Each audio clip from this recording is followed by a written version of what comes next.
Good day, awesome YouTubers. It is Lionman16 here again for another Dragon Ball Super review.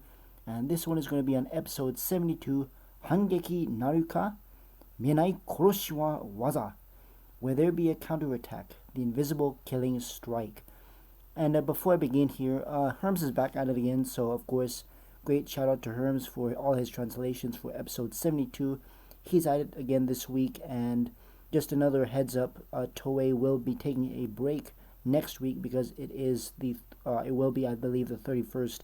So they will be back, I think in like January 7th or 8th.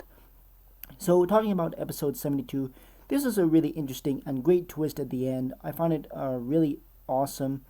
The fight sequences, I know people are going to complain a lot about the animation, but that's because it is Naoki Tate pretty much this entire episode. A couple of scenes in the beginning were animated by Masahiro Shimanuki, at least what I can see. And it starts off where we picked off.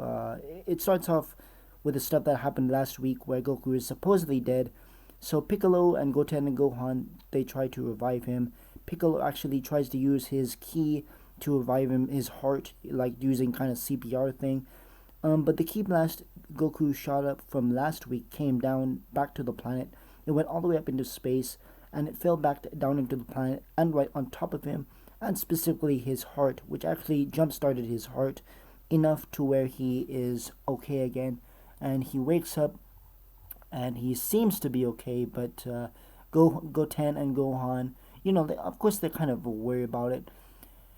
So anyway, what happens here, interestingly enough, Goku's talking to Gohan and Piccolo and Goten about the whole thing, and Goku says that Hit's new ability, his new trick, is way better than Timescape, his Tokidomashi. So basically, he intends on fighting him again, even though, he almost killed him last time with a single punch. So anyway, Goku shouts out to Hit, I'm not dead yet, come on, let's fight again. Goku powers up to Super Saiyan Blue, and Hit's kind of like, oh, I already killed you, so, my job is done, and I don't need to do anything anymore. But, of course, that's not how Goku is. He wants to fight Hit again. So, and he also thinks he's got his new, he thinks he's got his new ability figured out. So they go into this forest, and Goku's trying to sense where Hit is. And he can't sense Hit because Hit seems to use his ki to make, like, fake clones of himself. Or, like, basically, it's kind of like dispersing his ki all over the place to kind of distract Goku. And that's how he was able to sneak up on him. Last episode, wherein he kind of tricked Goku with his ki, and then he was able to sneak up behind him. So it's kind of like, I kind of find this funny because it's kind of like the after image technique. If you guys know from Dragon Ball and stuff, even stuff in GT, they utilize the after image technique. It's kind of the same thing that happens here. But anyway, Goku and Hit are fighting in the forest. And right away, Hit goes for that same punch he did last episode with the invisible ki punch thing, and it blasts through several trees before it almost hits Goku right in the lower stomach. But Goku is able to dodge it because of his good sensing. And I find this pretty interesting because throughout this entire ordeal, Goku is training nothing on to sense ki. And he can, he's able to sense where Hit's attack is coming from. So anyway, they duke it out in the forest. I think at one point, Goku gets knocked through several trees until he kind of propels himself off of a tree again to go for an attack. But it's not really working because Hit is using that same technique as the last time. Whether he is, he's using that intangibility thing where Goku cannot attack him whatsoever. So anyway, they eventually go to this rock formation, and Goku's still trying to fight Hit. Hit is laying hands on Goku. They have the epic Sumitomo score, where Hit's using his invisibility thing, and then his punches, he's sending them from multiple directions. I think one of his attacks, he shoots it down on the ground, and it pretty much evaporates the entire area, and Goku's trying to dodge him and stuff. Pretty cool stuff here with Naoki Tate's animation. I know some people don't like it, and some people may think it's bad, but overall I think it's actually pretty good, and it's really fluid. At one point, Hit uses his Tokitobashi to knee Goku in the stomach, and basically Hit is basically winning this whole fight. Goku cannot. I don't think Goku laid a single attack on him until the end of the fight, and so then we get a cutscene to Vados and Champa, who are there on Earth, and actually, before that, we get a cutscene of Vegeta, and he's training with Whis, and he's really tired. They're talking a little bit, and Vegeta, he's kind of tired, and so he just promises to give Whis and Beerus some steak instead of, some training. So, Vegeta is kind of the funny man in this episode. Good comedy at the end with Vegeta. But anyway, let's move on. So, going back to Goku and Hit, they're fighting, and we cut a cutscene to Vados and Champa, and they're kind of talking. Champa thinks that Vados actually hired Hit to kill Goku, but no, Vados says that she's acting on someone else's behalf to kill Goku, and I'll get to that later on in the review. But anyway, interesting stuff here. Vados says that Hit is not an assassin because he just wants to test his abilities out on Goku. And interestingly enough, in the episode, we see Hit.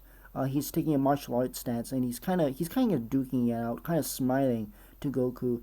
It really shows the characters, and it really shows the kind of that friendship type rivalry thing that Hit and Goku have. Whereas with any other opponent, Hit wouldn't usually have that, So anyway, the battle progresses, and Goku's still not doing pretty much anything against Hit. At one point, Hit knocks Goku through, what looks like a big rock formation, and Goku powers down to base form, and then afterwards Goku takes his Kame Sennin stance. But it's interesting because Goku is actually trembling. Here's the interesting part of this whole episode, I thought. Hit seemed to got a lot stronger. He seemed to get a lot stronger since the tournament, and Goku is trembling because he's like, wow, this guy, he got way stronger, and he's so powerful now. Man, I'm really excited and really shaking and stuff. So, of course, Goku's not scared, but, he's just he's just kind of excited to fight such a strong opponent. So anyway, they continue to fight, and then at the very end, I think what happens here is Beerus, Whis, and Vegeta, they come in there, and they talk a little bit, and basically they kind of interrupt the fight, whether it's coming to the climax, and but Beerus comes to interrupt the fight. So a couple of events happen here. I'm not really sure what Beerus says exactly, but anyway, I think what Beerus and Whis are there for. Well, first of all, they're there for the steak, but they're also there to notice that Champa and Vados are also there. And here's where the climax of the episode comes into play. Goku goes into Super Saiyan Blue. He powers up tremendously. Hit actually uses Tokidomashi, his time skip again, but this time Goku is able to counter it with his own ki, and we have a pretty good power struggle here, and they end up clashing so hard that they both are pretty much exhausted by the end of it. And at the end of the episode, it is revealed that it is actually Goku who's the one who hired Hit, or at least he told Whis, I think. He told Whis to talk to Vados to hire Hit to fight him. So it's essentially all what Goku wanted to do is fight Hit again. So he set it up to where Hit was going to kill Goku because he was hired. But overall, it's really just a training, friendly, sparring thing. And so anyway, I thought that was a pretty interesting twist. I didn't think it was actually Goku who was the one who hired Hit, but it makes sense though because he wants to fight him.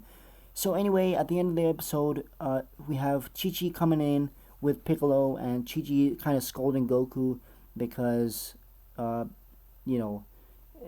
is basically saying that Piccolo told her that Frost is the one who actually came to hire Hit to assassinate Goku. But of course, she learns later on that it's Goku, and we have a pretty friendly end to the episode. And that's where we leave it off, guys. It's a pretty short mini arc I did like the fight between Goku and Hit.